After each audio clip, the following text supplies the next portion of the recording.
Hi good morning. என்னதான் pasta கெசடியான்னு செஞ்சாலும் லஞ்சுக்கு ரைஸ் சாப்பிட்லன்னா அது ஒரு சாப்பிட்ட ஃபீலே இருக்காது எனக்கு.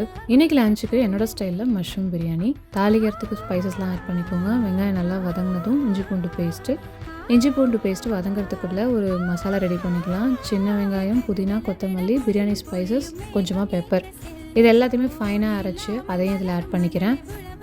இந்த ஸ்டேஜில் தக்காளி ஆட் பண்ணிக்கிறேன். தக்காளி நல்லா வதங்கட்டும். மசாலாவுக்கு chilli powder, biryani masala, salt, அதோடு சேர்த்து 2 டேபிள் ஸ்பூன் கிட்ட தயிர் ஆட் பண்ணிக்கோங்க. இப்போது கட் பண்ணி வச்சுருக்க மஷ்ரூம் ஆட் பண்ணிக்கிறேன். ஒரு வாய்க்குமே மஷ்ரூம் வரும், ஏன்னா அந்தளவுக்கு மஷ்ரூம் இதில் சேர்ப்பேன். காஸ்கோவில் பார்த்தீங்கன்னா அந்த பெரிய பாக்ஸ் மஷ்ரூம் கிடைக்கும். அதனால் ஒரு பாதி இதில் சேர்த்துறது, இன்னொரு பாதி கிரேவின்ட்டு வாங்குறப்பே டிசைட் பண்ணிடுறது. 20 மினிட்ஸ் ஊற வச்சுருக்க சீரக சம்பா ரைஸ் ஆட் பண்ணியிருக்கேன். 1 கப் ரைஸ்க்கு 1.5 கப் தண்ணி ஆட் பண்ணிவிட்டு ஃபைனலாக லெமன், நெய் ஆட் பண்ணி ஒரு 15 மினிட்ஸ் தம் வச்சு எடுத்திங்கன்னா சூப்பரான மஷ்ரூம் பிரியாணி ரெடி. பை.